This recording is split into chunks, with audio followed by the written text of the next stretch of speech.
타이완 한반도 양안관계. 안녕하십니까. 7월 28일 타이완 한반도 양안관계 및 시사평론입니다. 지난 7월 26일 중화민국 헌정사상 최대 규모의 선출직 공직자에 대한 파면, 즉 국민소환 투표가 거행됐습니다.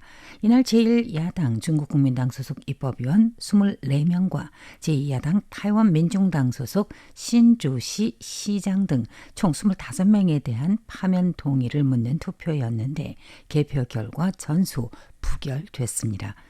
라이칭더總統이 이날 밤 SNS 공식 계정을 통해서 발표한 일부 내용은 당일 밤 홈페이지에 문자 뉴스로 전해드렸었는데요. 보도하지 못했던 일부 내용을 비롯해서 RTI 보도국이 작성한 파면 투표가 성공하지 못한 점에 대한 학자 3명의 분석 보도를 토대로 공유해 드리는 시간으로 진행하겠습니다. 라이칭더總統은 지난 주말 저녁 SNS 공식 계정을 통해 국민을 섬겨야 할 파면 투표 대상자 공무원들이 그들 선거구에서 겸허하게 부탁을 하고 불합리하게 삭제 또는 동결시킨 국가 예산을 돌려놓게 했으며 오랜 시간 침묵해왔던 시민사회를 일깨웠고 각 정당 소속 정치인들이 국가에 대해 충성할 의무도 깨우쳤으며 시시각각 국민의 감독을 받게 하였다며 파면 행동을 추진하며 파면을 찬성한 국민의 역량은 헛되지 않았다고 말했습니다. 또한 타이완의 민주주의는 매번 국민의 참여로 날로 강인해질 것이며 앞으로도 지속적으로 침착하고 굳건하며 국민을 위해서 노력하고 국가 이익을 견제하여 국가가 지속적으로 앞을 향해 전진하도록 하는 게 정부 당국의 책임임을 강조했습니다. 아울러 라이總統은 모두들 함께 노력하며 단결하여 앞을 향해 나아가자고 당부했습니다. 파면 투표를 마친 후 RTI 보도국은 곧바로 학자들과의 인터뷰를 가지며 전문가들이 헌정사상 초유의 대규모 파면 운동과 투표 결과에 대한 분석을 들었습니다. 국회 24석의 제1야당 소속 입법위원과 제2야당 소속 신주시 시장 등 총 25명에 대한 파면 동의 여부를 묻는 투표 결과 전수 부결되어서 파면 운동을 적극 추진해온 시민단체와 집권 민주진보당이 고배를 마셨고 목전의 상황은 여론이 반년 이상 지속되어 온 파면 운동의 분위기와는 다르게 흘렀고 여야 정당 간의 대립, 경색한 국면은 여전히 풀리지 않은 상황입니다. 투표 결과는 집권당의 정치 전략과 사회적 분위기 사이에는 차이가 존재한다는 게 분명히 드러났고 앞으로 전개는 오로지 여야 협상의 길밖에 없다고 학자들은 분석했습니다. 투표일 전야인 7월 25일 금요일 파면을 지지하는 군중들이 입법원이 소재한 청도 동로에 집결하여서 반공과 타이완 보유를 의미하는 반공호대의 밤 행사를 거행했습니다.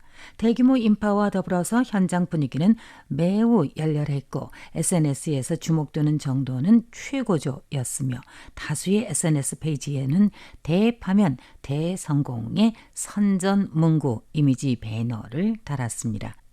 투표 전화의 분위기는 확실히 여러 명이 파면될 것이라 확신했습니다. 하지만 개표 결과 큰 목소리, 높은 기세와는 달리 파면에 동의한다는 표수는 그들이 예상했던 것에 못 미쳤습니다.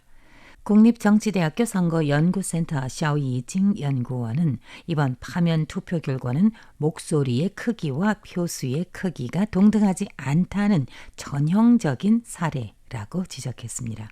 왜 그런 결과가 나왔을까요? 샤오 연구원은 다수의 유권자는 파면의 동기, 파면을 추진하는 수법에 대해서 확고하게 받아들이지 않는다는 걸 설명해 준 것이라서 유권자 중에는 침묵을 지키거나 투표하러 가지 않는 방식으로 그들의 태도를 표출한 것이라고 분석했습니다. 이외에도 샤오 연구원은 파면 추진 시민단체들은 중국에 대항하며 타이완을 보유한다는 의미의 항중보대에 초점을 맞춘 파면 사안을 내세웠는데 그러한 호소는 다수 시민의 호응을 얻지 못한 것도 검토해야 한다는 입장입니다. 시민들이 그 사안을 반대하는 게 아니라며 그건 다수의 유권자들이 이미 다 아는 사실이고 사회적 합의가 있는 사안이라 파면 운동에도 그걸 쓰니 무덤덤해지는 경향이 있으며 심지어 국가 안보에 관한 논술이 이번 파면 운동에서 야당 국회의원들을 상대로 정치적 동원을 하기 위한 도구로 이용됐다는 의구심을 가지게 했다는 것입니다. 사회 대중들의 가장 큰 관심사는 솔직히 말해서 민생이나 경제 방면의 이슈일 것인데 이번 파면 과정에서 거의 그 부분에 대한 토론이 없었다는 점도 꼬집었습니다. 국립타이완사범대학교 정치학대학원 취저샹 교수도 이번 파면 행동을 국가 안보 의제로 무한히 끌어올렸고 외부 위협이라는 정황으로 정치 동원의 정당성을 강화하며 정치화와 지나친 동원을 하느라 유권자들이 일상의 거버넌스와 안정을 추구한다는 기본적인 기대를 간과해버려 부동층에 속한 유권자들이 파면에 대해서 거리를 두게 됐고 그게 궁극적으로 파면이 실패로 돌아가게 만든 구조적인 원인 중에 하나가 됐다고 분석했습니다. 파면 운동은 집권 민주진보당이 뒷배가 되어서 시작됐다는 설이 처음부터 있었습니다. 하지만 시작 단계에 여당이 직접적으로 개입하지는 않은 것으로 알고 있습니다. 파면 운동 단체들과 어느 정도 거리를 유지했었다는 거죠. 그런데 투표율이 확정되고 파면을 찬성하느냐 반대하느냐의 사회적 관심도가 점점 높아지면서 민주진보당은 오히려 그 속으로 들어가는 즉 시민단체의 파면운동에 개입하는 강도를 점차 높이게 되는데 끝내 라이칭더 총통마저 파면운동을 성원한다고 표명하기에 이르렀습니다.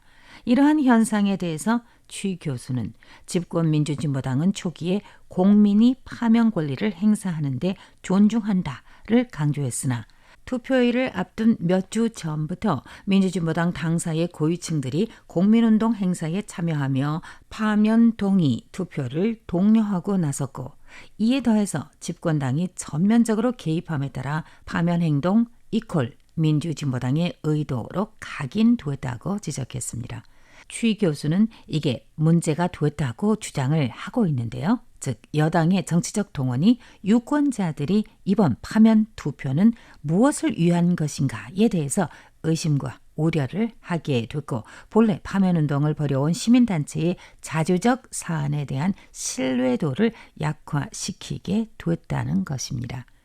투표의 구조와 심리에 대해서 다이종 소재 사립 동해대학교 정치학과 장준하오 교수는 이번 파면 투표의 결과는 유권자들이 민주진보당에 대해서 불신임한다는 게 중국 국민당에 대한 불만보다 더 컸다라는 걸 보여준 것이라고 전제하면서 이렇게 분석했습니다.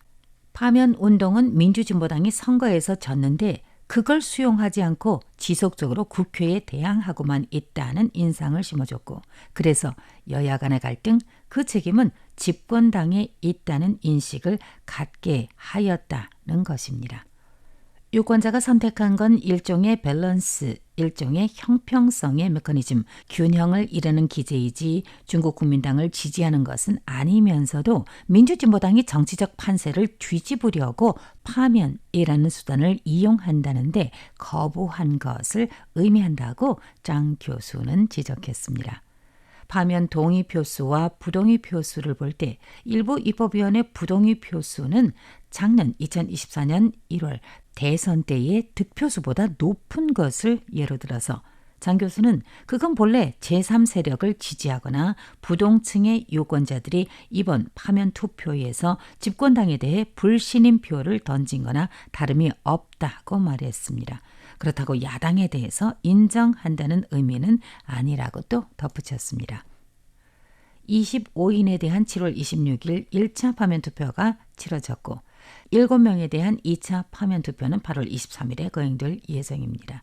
그런데 1차에서 저 사람은 분명 파면될 것이다. 저 사람은 가장 큰 미움을 산 의원이다. 등등의 딱지를 붙였던 국회의원들과 지자체장이 파면되지는 않았으니 2차 파면 투표에서 그 7명을 떨어뜨릴 수 있을까에 대해서 회의적이라고 국립정치대학교 선거연구센터 샤오 연구원은 전망했습니다. 그러니 국회 여야 의석수의 변화가 없는 현실을 인지하여 라칭더 총통은 여소야대의 곤경에 처해 있다는 점을 직시해야 하고 앞으로는 집정의 전략을 조정해야 할 것이며 더욱이 여야 간의 협상을 조속히 이끌어내야 한다고 건의했습니다.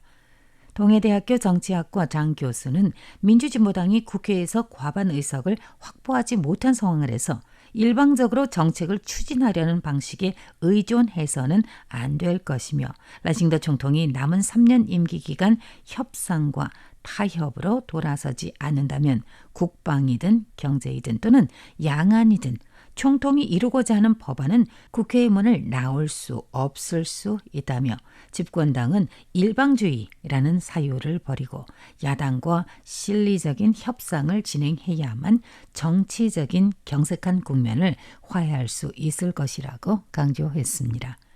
국립台湾사범대학교 정치학대학원 추 교수는 라이 총통이 주동적으로 야당에게 선의를 보여야 한다며 단결, 이것은 구호로만 되는 게 아니며 자신과 다른 목소리를 경청할 마음이 있는지 다른 목소리를 수용할 수 있는지가 관건이라고 강조했습니다. 7월 28일 월요일台湾 한반도 양안관계 및 시사평론. 오늘은 지난 주말에 거행된 헌정사상 최대 규모의 파면투표 결과에 대한 학자 3명의 의견과 분석을 중심으로 진행했습니다. 함께해 주셔서 감사합니다. 진행의 백정희였습니다. 감사합니다.